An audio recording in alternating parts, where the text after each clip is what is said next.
जय श्री कृष्णा। आइए सुनते हैं सत्यनारायण व्रत कथा।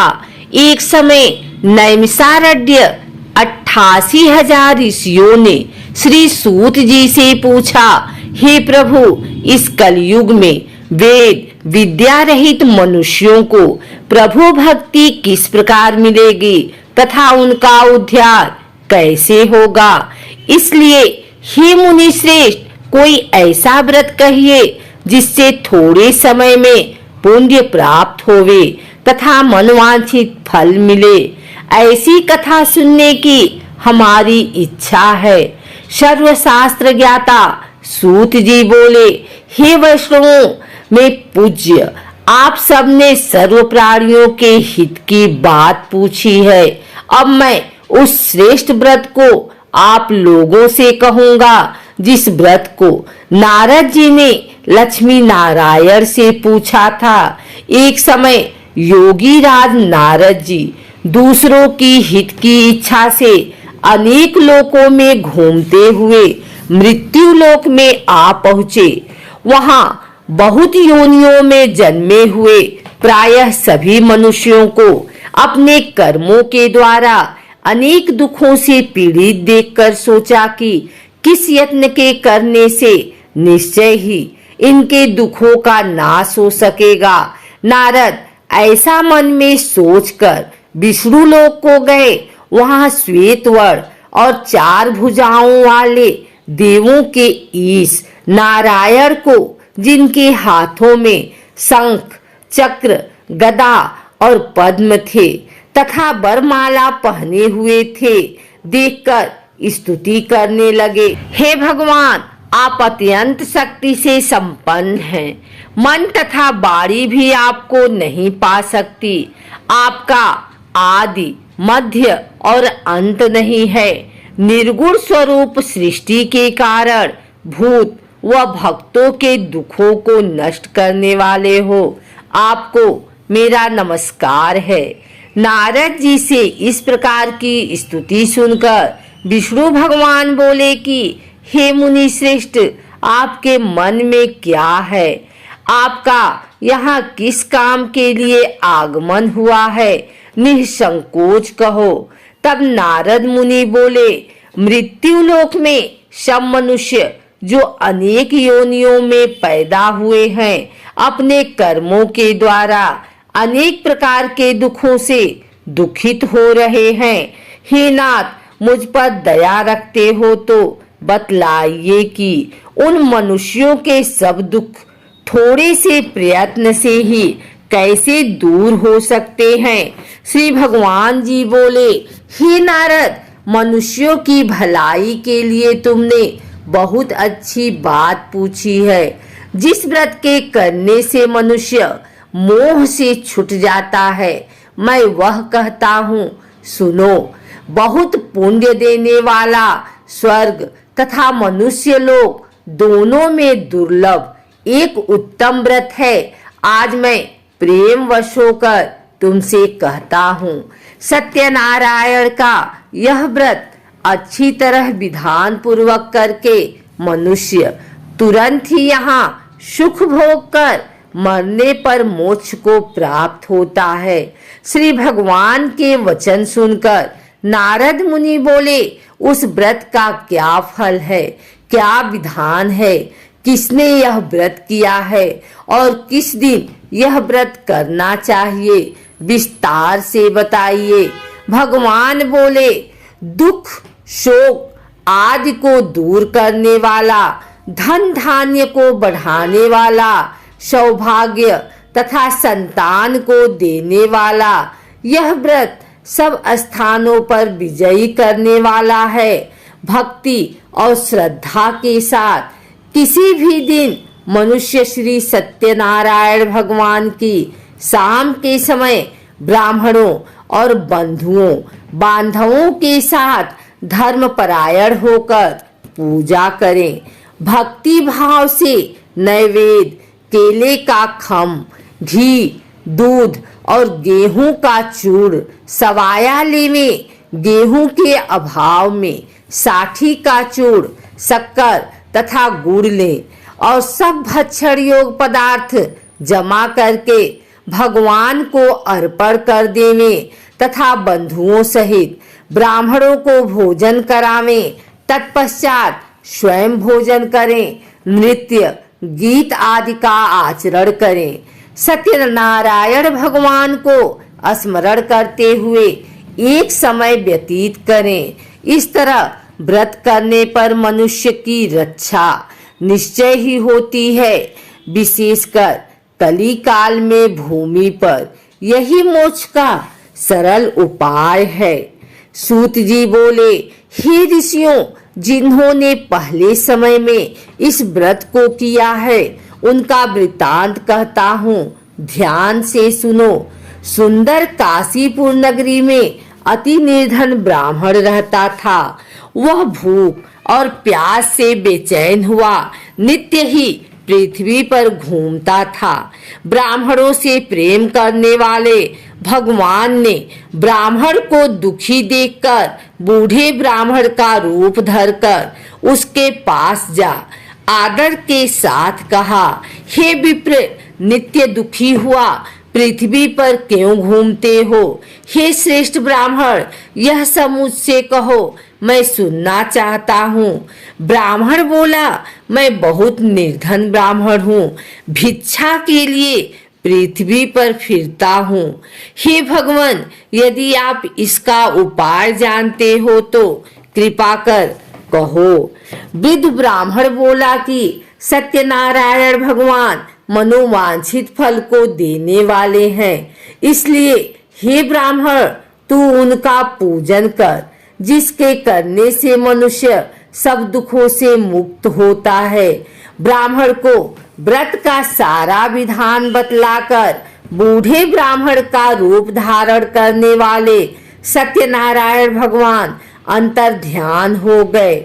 जिस व्रत को वृद्ध ब्राह्मण ने बतलाया है मैं उसको अवश्य करूंगा। यह निश्चय करने पर उस ब्राह्मण को भी नींद नहीं आई।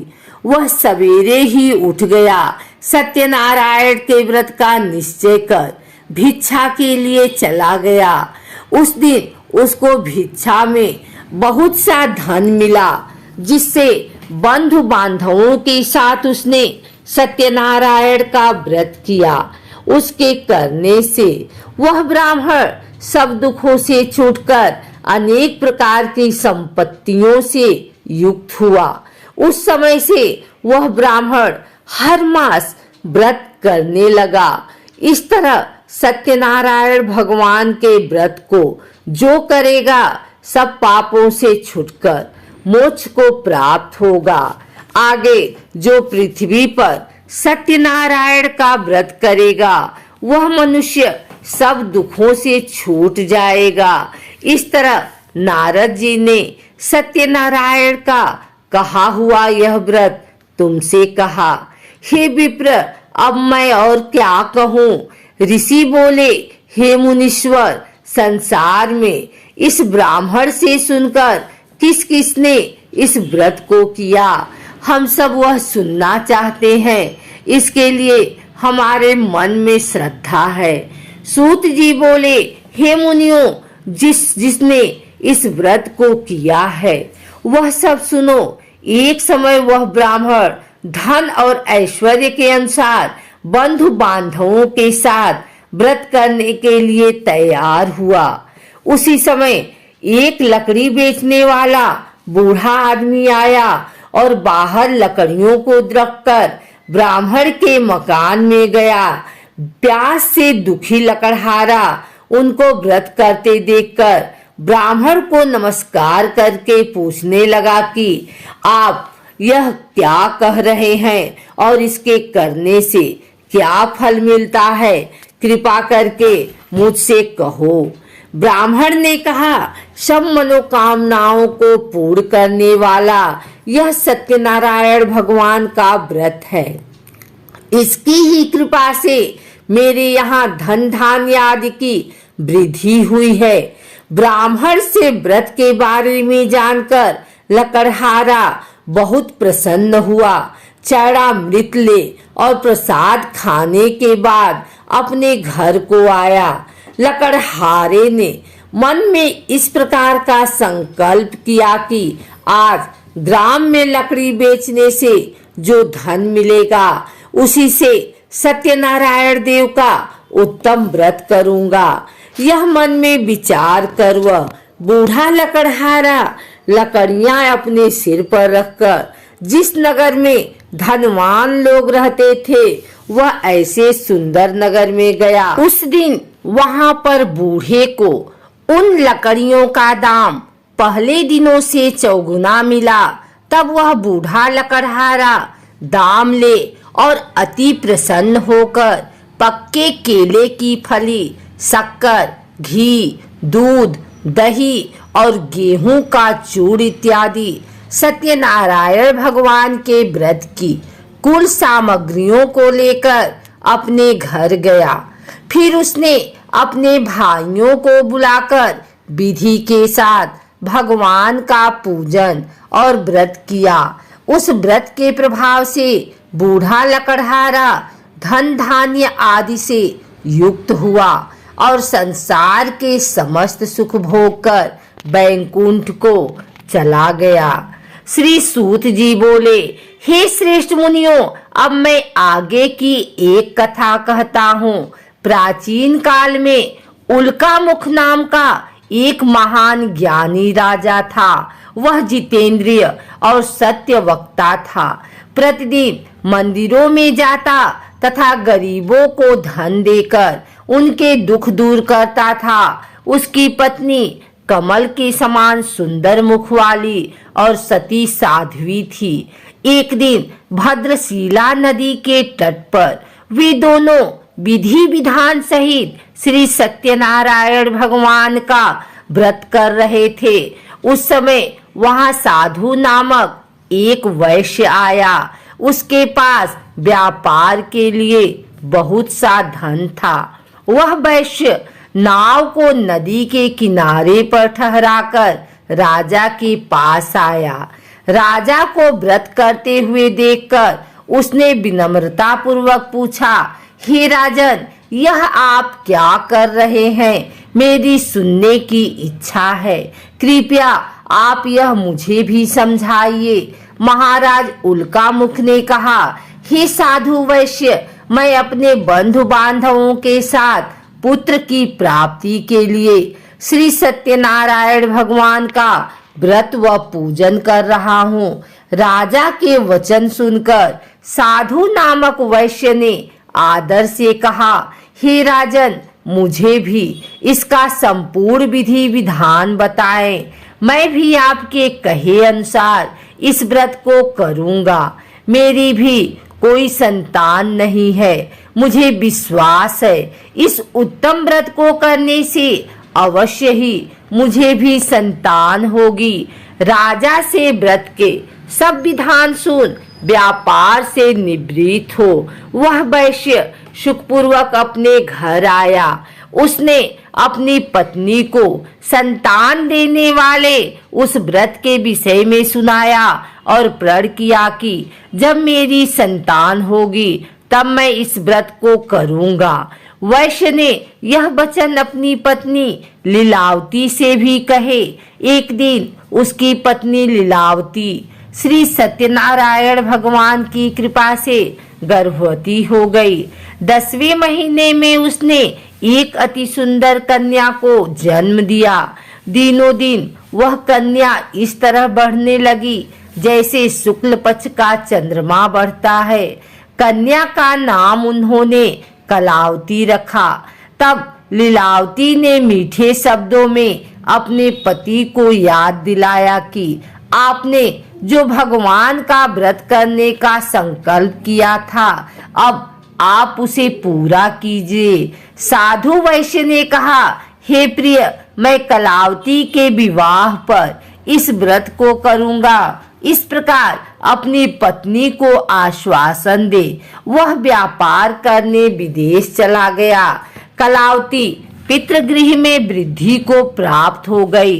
लौटने पर साधु ने जब नगर में सखियों के साथ अपनी वयस्क होती पुत्री को खेलते देखा तो उसे उसके विवाह की चिंता हुई।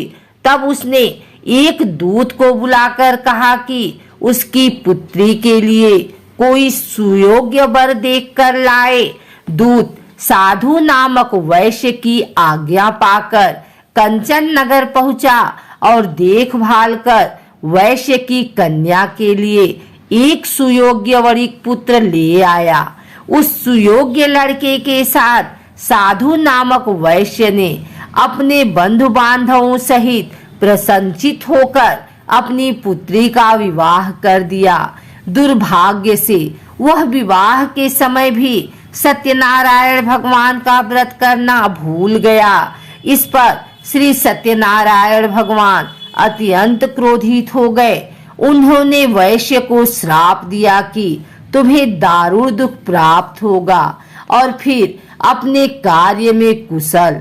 वह वैश्य अपने दामाद सहित नावों का बेड़ा लेकर व्यापार करने के लिए सागर के समीप स्थित रत्नसारपुर नगर में गया।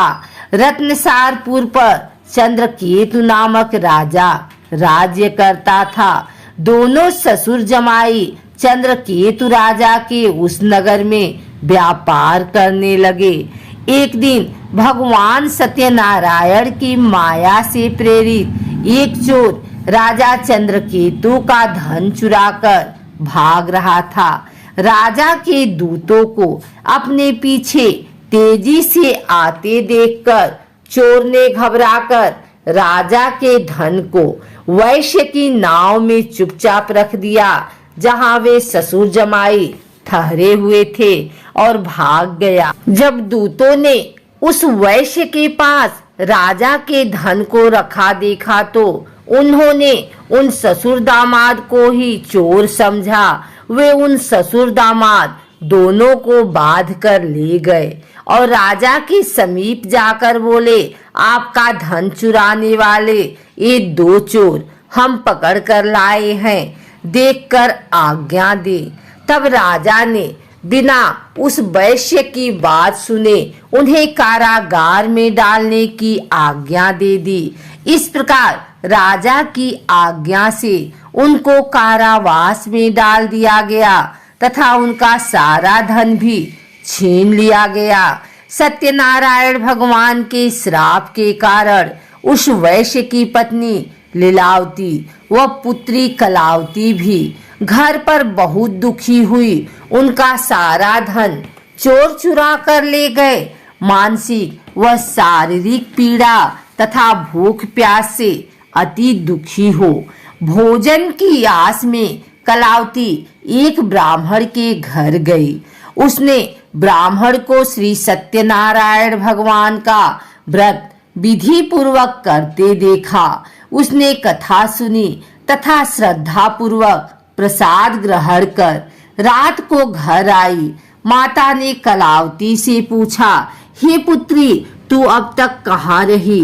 मैं तेरे लिए बहुत चिंतित थी। माता के शब्द सुन कलावती बोली, हे माता, मैंने एक ब्राह्मण के घर श्री सत्यनारायण भगवान का व्रत होते देखा है और मेरी भी उस उत्तम व्रत को करने की इच्छा है।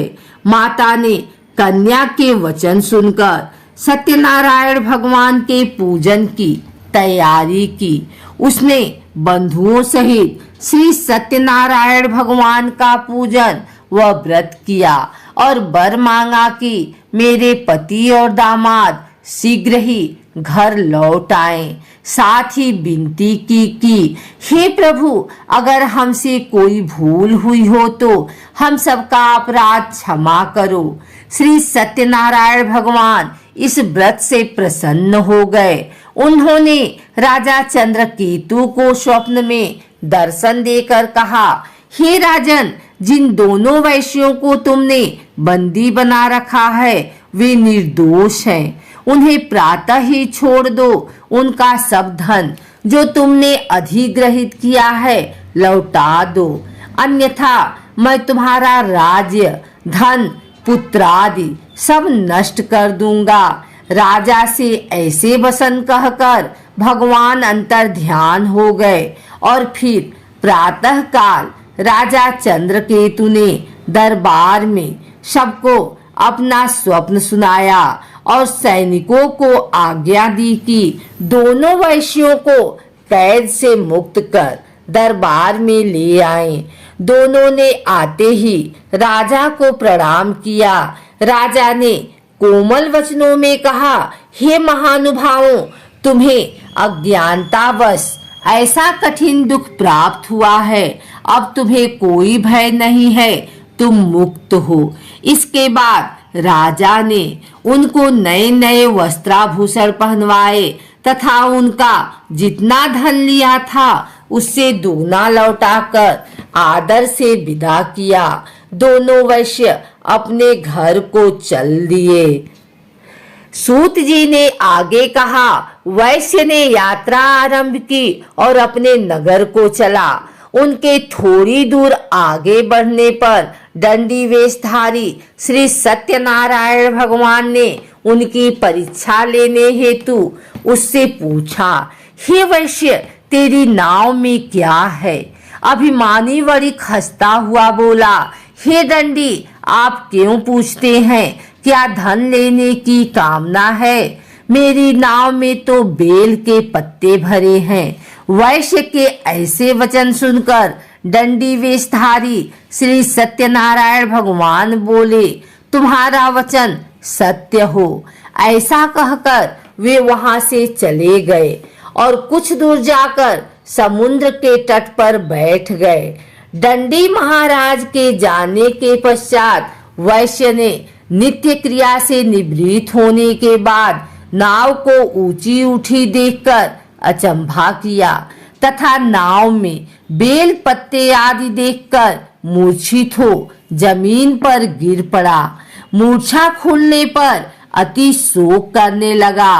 तब उसके दामाद ने कहा, आप शोक न करें, यह दंडी महाराज का श्राप है, अतः हमें उनकी शरण में ही चलना चाहिए, वही हमारे दुखों का अंत करेंगे। दामाद के वचन सुनकर वह वैश्य दंडी भगवान के पास पहुंचा और अत्यंत भक्तिभाव से पश्चाताप करते हुए बोला, मैंने जो आपसे असत्य वचन कहे थे उनके लिए मुझे क्षमा करें। ऐसा कहकर वह शोकातुर हो रोने लगा। तब दंडी भगवान बोले, हे वणिक पुत्र, मेरी आज्ञा से ही बार बार तुझे दुख कष्ट प्राप्त हुआ है। तू मेरी पूजा से विमुख हुआ है। तब उस वैश्य ने कहा, हे भगवान, आपकी माया को ब्रह्मा आदि देवता भी नहीं जान पाते, तब मैं मूर्ख भला कैसे जान सकता हूँ? आप प्रसन्न होइए, मैं अपनी क्षमता अनुसार आपकी पूजन करूँगा। मेरी रक्षा कीजिए और मेरी नौका को पहले की समान धन से परिपूर्ण कर दीजिए। उसके भक्ति से परिपूर्ण वचन सुनकर श्री सत्यनारायण भगवान प्रसन्न हो गए और उसकी इच्छा अनुसार वर देकर अंतर ध्यान हो गए। तब ससुर व दामाद दोनों ने नाव पर आकर देखा कि नाव धन से परिपूर्ण है। फिर वह विधि विधान से भगवान सत्यनारायण का पूजन कर साथियों सहित अपने नगर को चला। जब वह अपने नगर के निकट पहुंचा, तब उसने एक दूत को अपने घर भेजा। दूत ने साधु नामक वैश्य के घर जाकर उसकी पत्नी को नमस्कार किया और कहा, आपके पति अपने जमाता सहित इस नगर के समीप आ गए हैं। लीलावती और उसकी कन्या कलावती उस समय भगवान का पूजन कर रही थी। दूत का वचन सुनकर साधु की पत्नी ने बड़े हर्ष के साथ सत्यनारायण भगवान का पूजन पूर्ण किया और अपनी पुत्री से कहा, मैं अपने पति के दर्शन को जाती हूँ, तू पूजन पूर्ण कर शीघ्र आ जाना। परंतु कलावती पूजन एवं प्रसाद छोड़कर अपने पति के दर्शन के लिए चली गई। पूजन एवं प्रसाद की अवज्ञा के कारण भगवान सत्यनारायण ने रुष्ट हो उसके पति को नाव सहित पानी में डुबो दिया। कलावती अपने पति को न पाकर रोती हुई जमीन पर गिर पड़ी। नौका को डूबा हुआ तथा कन्या को रोती हुई देख साधु नामक वैश्य द्रवित हो बोला, हे प्रभु, मुझसे या मेरे परिवार से अज्ञानतावश जो अपराध हुआ है उसे क्षमा करें। उसके ऐसे वचन सुनकर सत्यदेव भगवान प्रसन्न हो गए। आकाशवाणी हुई, हे वैश्य, तेरी पुत्री मेरा प्रसाद छोड़कर आई है, इसलिए इसका पति अदृश्य हुआ है। यदि वह घर जाकर प्रसाद ग्रहण कर लौटे तो इसे इसका पति अवश्य मिलेगा। आकाशवाणी सुनकर कलावती ने घर पहुंचकर प्रसाद ग्रहण किया और फिर आकर अपने पति को पूर्व रूप में पाकर वह अति प्रसन्न हुई तथा उसने अपने पति के दर्शन किए। तत्पश्चात साधु वैश्य ने वही बंधु बांधवों सहित सत्यदेव का विधि पूर्वक पूजन किया। वह इस लोक के सभी प्रकार के सुख भोग कर अंत में मोक्ष को प्राप्त हुआ।